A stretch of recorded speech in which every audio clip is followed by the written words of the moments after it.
जबाबदारी होती ना बहुधांची बाजू मांडण्याची, एक चकार शब्द बहुधांच्या बाजूने काढला जातो. याचा अर्थ काय होतो की बहुजनांची मतं मिळवण्यासाठी बहुधांचं हित नेहमी दावणीला बांधलं जातं. त्या उपवर्गीकरणाला विरोध करून मातंग समाजाने आपल्यावरती जो आरोप केलाय तो आरोपच मुळात आपण सिद्ध करतो. मातंग समाज काय म्हणतो की आपलं 13% आरक्षण यांनी खाल्लं आणि आपण म्हणतोय नाही उपवर्गीकरण नको. याचा अर्थ काय होतो की यांनाही 13% आरक्षण खाता येणार नाही म्हणून ही लोक विरोध करतात. आपली जी प्रबोधनाची बाजू आहे, जी पुरोगामी विचाराची बाजू आहे, त्याच्याकडे त्यांचं दुर्लक्ष आहे.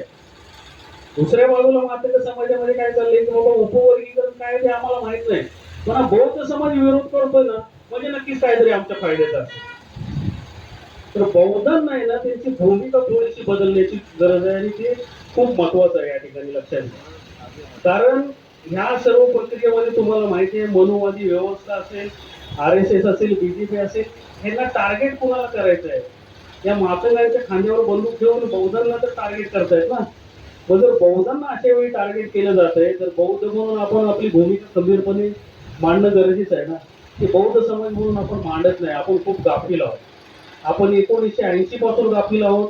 आपण 2003चा अहवाल आल्यानंतर आपण गाफील राहिलोय.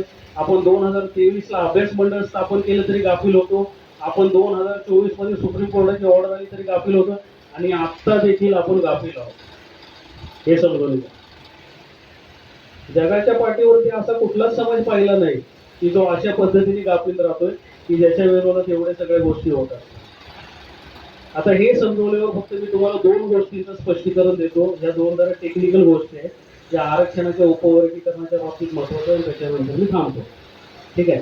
पहिला मुद्दा म्हणजे मी मगाशी म्हटल्याप्रमाणे सुप्रीम कोर्टाने सांगितलं की आरक्षणाचं उपवर्गीकरण करता येईल पण त्याच्यासाठी तुम्ही इम्पेरिकल डेटा काढा. आता हा इम्पेरिकल डेटा आहे ना खूप महत्वाचा विषय आहे, तो समजून घ्या.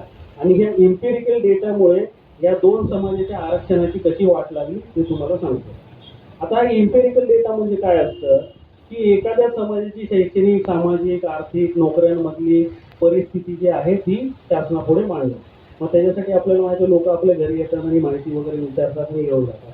आता हा डेटा जमा करण्याची पद्धत त्यांची एवढी तकलादो आहे ना की शिक्षकांना ट्रेनिंग दिलं जातं, नाही तर त्या अंगणवाडी सेविका वगैरे, आणि आपण बघितलं सोशल मीडियाच्या माध्यमातून ते घरात बसून डेटा वगैरे त्याचे बनवतात.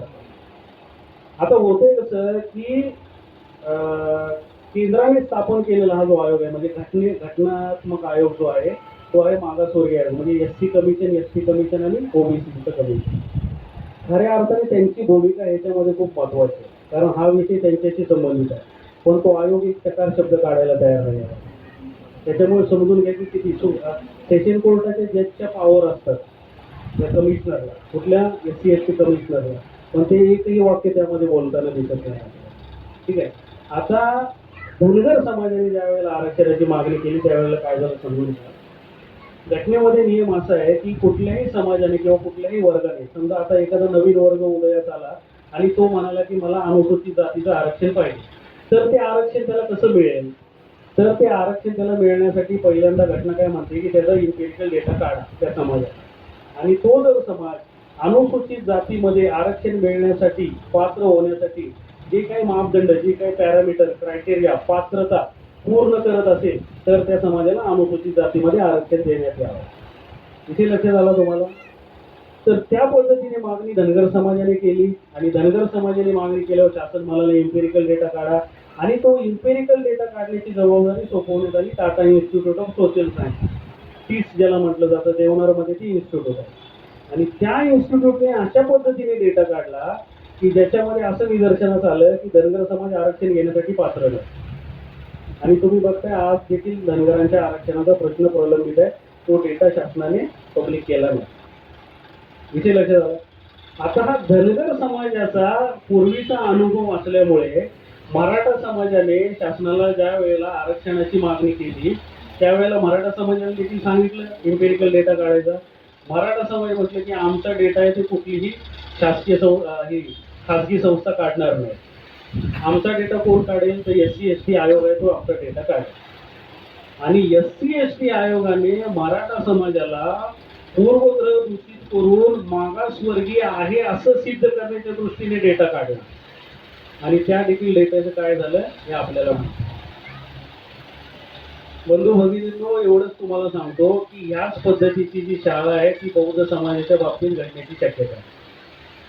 बौद्ध समाज जो आहे तो शैक्षणिक, सामाजिक, आर्थिक आणि ह्या शासकीय नोकऱ्यांच्या बाबतीत प्रगत समाज आहे. अशा पद्धतीचा डेटा काढला जाईल आणि सांगितलं जाईल की बौद्ध समाजाला आरक्षणाची गरज नाही. आता ही परिस्थिती आपल्याला माहिती आहे, ही वस्तुस्थिती आपल्याला माहिती आहे आणि असं आपल्या बाबतीत होणार हे देखील आपल्याला माहिती आहे. मग ह्याच्यासाठी आपली मागणी काय असायला हवी? तर ह्याच्यासाठी आपली मागणी अशी असायला हवी, लक्षात घ्या की हा जो सर्व प्रकारचा जो इम्पेरिकल डेटा जो आहे ना, तो शासनाच्या वेगवेगळ्या संस्थांमध्ये असतो.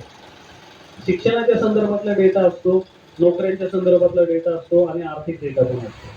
फक्त आता याच्यामध्ये करायची काय गरज आहे ते समजून घ्या. आपली मागणी काय असावी की आता आपण तंत्रज्ञानाच्या युगामध्ये आहोत. प्रत्येक आधार कार्ड, पॅन कार्ड हे सगळ्यांनी जोडलेलं आहे. तर आपलं म्हणणं याच्यामध्ये असं असायला हवं की तुमचं Aadhaar card, PAN card, voting card, ration card, ठीक आहे, आणि माणूस जन्माला आल्यापासून मरेपर्यंतचे जेवढे जेवढे शासकीय दाखले असतात त्या सर्व शासकीय दाखल्यांमध्ये जात आणि धर्माची नोंद करा. विषय लक्षात आला? अशा पद्धतीने तुम्ही नोंद केल्यावरती हे सगळं आधार कार्ड, पॅन कार्ड सगळ्या गोष्टीची लिंक असतं. शासनाने एक क्लिक त्याच्या कम्प्युटरवरती केलं ना, संपूर्ण महाराष्ट्र राज्याची संपूर्ण परिस्थिती त्यांना समजते. आता ह्याच्यामध्ये दुसरा एक महत्वाचा पार्ट असा येतो की जमिनींच्या संदर्भातला डेटा आहे तो कधीच काढला जात नाही, कधीच पब्लिश होत नाही की कुठल्या समाजाकडे किती जमीन आहे. लक्षात घ्या. तर ह्याच्यामध्ये आपलं म्हणणं असायला हवं की तुमचा जो 7-12चा जो उतार आहे, तुमचा जो 8चा जो उतार आहे, त्या उतार्यामध्ये देखील जात आणि धर्माची नोंद करा. त्याच्यामध्ये कळेल की कुठल्या समाजाकडे किती जमिनी आहे. लक्षात आलं? त्याच्यानंतर आपलं म्हणणं आहे की तुम्ही जे इन्कम टॅक्सचं जे IT रिटर्न फाईल करता त्याच्यामध्ये जात धर्माची नोंद आहे. कोणता समाज किती टॅक्स भरतो, टॅक्सच्या रूपाने किती पैसे देतो, हे जरी लोकांच्या लक्षात येऊ दे. लक्षात आलं? आता ह्या सर्व गोष्टी शासन कधीच तुमच्या पुढे उघड करणार नाही. कारण जर उघड केलं ना, खऱ्या अर्थाने कुठल्या जातीला आरक्षणाची गरज आहे ना, ते सर्व समाजापुढे चित्र आहे, समजून घ्या. आता हे शासन उघड करत नाही माहिती आहे, पण ह्या पद्धतीची मागणी पण होत नाही ना. जर ह्या पद्धतीची मागणी झाली आणि तशा पद्धतीचा डेटा पुढे आला तर ह्याच्यामध्ये काहीतरी प्रमाणामध्ये सुधारणा करता येऊ शकते. आता ह्याच्यामध्ये मला डिस्क्लेमर असं द्यायचं आहे की मुद्दा ह्याच्यामध्ये काय आहे की आपलं म्हणणं असं नाहीये की आधार कार्डावर, पॅन कार्डावरती जात आणि धर्म प्रिंट करा म्हणून. जात आणि धर्म प्रिंट करू नका, पण तुमच्या शासनाची जी प्रणाली आहे, शासनाचं जे माहिती तंत्रज्ञान धोरण जे 2023 आहे त्याच्यामध्ये सुधारणा करा आणि तुमच्या सिस्टम मध्ये ते राहू द्या. विषय लक्षात आलं? IT रिटर्न करताना 2 कॉलम ऍड करा जात आणि धर्माचे. जन्म दाखला, मृत्यू दाखला नोंदवताना 2 कॉलम ऍड करा. ते त्याच्यावर प्रिंट करू नका, पण सिस्टम मध्ये राहू द्या. जेणेकरून समजा कोणी अभ्यासक असेल, RTI ऍक्टिव्हिस्ट असेल, कार्यकर्ते असतील, विविध संघटना पक्ष यांना माहिती जर घ्यायची असेल तर ते शासनाकडून RTIच्या माध्यमातून मिळवू शकतात आणि तो डेटा पब्लिक होईल, सगळ्यांना त्या पद्धतीची माहिती होईल. लक्षात आलं? ह्या सर्व गोष्टी होताना दिसत नाही. तर आपली मागणी ही अशा पद्धतीने असावी की जो इम्पिरिकल डेटा जो आहे तो शासनाने अशा पद्धतीने काढावा आणि त्याच्यानंतर मग या उपवर्गीकरणाच्या वाटतात. आता ह्याच्यामध्ये तिसरा आणि शेवटचा मुद्दा फायनली तुम्हाला सांगू काय, तो म्हणजे हे जे आरक्षण जे आहे ना ते कोणत्याही पद्धतीचा संघर्ष न करता शासनाने दिलेलं आरक्षण आहे. आणि ते कुठल्या समाजाने दिले, कशासाठी दिले, काय हे माझ्यापेक्षा जास्त तुम्हाला माहिती आहे. त्याच्यामध्ये मी का आपला फक्त मुद्दा ह्याच्यामध्ये असा असायला हवा आणि फोकस पॉईंट हा याच्यामध्ये असायला हवा की हे जे उत्पन्नाचा दाखला मिळण्याची जी प्रक्रिया आहे ना, या प्रक्रियेमध्ये शासनाने सुधारणा करावी. आता ह्याच्यामध्ये होतं काय की समजा माझं उत्पन्न 1 करोड रुपये जरी असेल तरी मी 1 लाख रुपयाचा उत्पन्नाचा दाखला मिळवू शकतो की नाही शकत? बरोबर आहे. आणि मला हे आर्थिकदृष्ट्या मागास असलेलं आरक्षण मिळवण्यासाठी काय पात्रता पाहिजे? उत्पन्नाचा दाखलाच पाहिजे. मी जर का त्या मर्यादेतला उत्पन्नाचा दाखला मिळवला की मला ते आरक्षण मिळून जातं. बरोबर आहे. आता ही पद्धत ही तकलाद ही शासनाला माहिती आहे, पण मुद्दाम शासनाने त्या पद्धतीच्या पळवाटा ठेवलेल्या आहेत. तर त्याच्यामध्ये आपली मागणी काय असायला हवी हे समजून घ्या. आपलं म्हणणं त्याच्यामध्ये असं असायला हवं की उत्पन्नाचा दाखला ज्या व्यक्तीला पाहिजे त्या व्यक्तीने हे 5 पद्धतीचे जे फॉर्म्स आहेत ते 5 पद्धतीचे फॉर्म त्यासाठी कंपल्सरी करावे. आता ते फॉर्म कुठले? तर याच्यामध्ये पहिला मुद्दा म्हणजे ITR रिटर्न भरल्याचा फॉर्म. ठीक आहे. दुसरा मुद्दा म्हणजे त्याच्यामध्ये सिबिल रिपोर्टचा फॉर्म. तिसरा मुद्दा टॅक्स पेड इन्फॉर्मेशन समरी. चौथा ॲन्युअल इन्फॉर्मेशन स्टेटमेंट आणि पाचवा फॉर्म 26A. आता ह्या काही टेक्निकल गोष्टी आहेत त्या आपल्याला सर्वसामान्यांना कळणार नाहीत, पण सांगायचा फक्त मुद्दा असा की ह्या 5 गोष्टी जर का एखाद्या व्यक्तीच्या मागितल्या ना, तर त्याचं सर्व उत्पन्न जे आहे ते शासनासमोर उघड होतं. याच्यामुळे होईल काय की उत्पन्नाचा दाखला मिळण्याच्या प्रक्रियेमध्ये पारदर्शकता येईल, खऱ्या अर्थाने शासनासमोर डेटा येईल आणि योग्य लाभार्थ्याला त्या गोष्टीचा फायदा मिळेल आणि ज्यांना गरज नाही ती लोक त्याच्यापासून दूर होत. समजून घ्या. कारण हेच तर शासनाचं लोककल्याणकारी धोरण आहे ना. आणि हे लोककल्याणकारी धोरण जे घटनेप्रमाणे राबवायचं आहे ते राबवण्यासाठी ह्या ज्या छोट्या मोठ्या ज्या गोष्टी आहेत त्याच्यामध्ये सुधारणा केली तर आरक्षणाचं जे खरं तत्व आहे ते मांडलं जाईल. तर ह्या पद्धतीच्या 3 मागण्या आपल्याकडे असाव्या. या 3 मागण्या पुन्हा एकदा रिपीट करतो आणि मी सांगतो.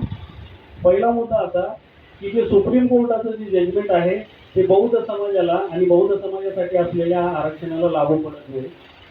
बौद्ध समाज ह्या 59 जाती या हिंदूंमधल्या जाती आहेत. बौद्ध समाज हा स्वतंत्र अहिंदू प्रवर्ग आहे. बौद्ध समाजासाठी 1962 मध्ये 7% स्वतंत्र आरक्षण होतं. त्या आरक्षणाला धक्का लावता कामा नये. जे उपवर्गीकरण जे करायचं आहे ते 59 जातींमध्ये करा, अगर नका करू हा तुमचा प्रश्न आहे. या 6% उपवर्गीकरण करा, अगर करू नका हा तुमचा प्रश्न आहे. पण 7% आरक्षण हे एक्सक्लुझिव्हली बौद्धांचं आहे. ते बौद्धांसाठी तसंच राहिलं गेलं पाहिजे. सुप्रीम कोर्टाचं जे ऑर्डर जे जजमेंट आहे ते बौद्धांसाठी लागू पडत नाही. हा पहिला मुद्दा. दुसरा मुद्दा, एम्पिरिकल डेटा जर गोळा करायचा आहे तर शासनाने आपल्याला माहिती तंत्रज्ञान जे आपलं जे धोरण आहे त्याच्यामध्ये सुधारणा करावी आणि जन्मापासून मृत्यूपर्यंतच्या माणसाचे जे काही प्रमाणपत्र दाखले आणि त्या गोष्टी त्याच्यामध्ये जात धर्माची नोंद करावी. आणि तिसरं म्हणजे उत्पन्नाचा दाखला मिळवण्याच्या प्रक्रियेमध्ये सुधारणा करावी. या 3 पद्धतीच्या मागण्या घेऊन जर का आपण बौद्ध समाज पुढे गेलो तर खऱ्या अर्थाने आरक्षणाची गरज कुणाला आहे, कोणी किती प्रमाणात लाभ घेतलेला आहे, हा सर्व माहिती आपल्या पुढे त्यानुसार आहे. ठीक आहे. एवढं बोलून सांगतो. जय हिंद.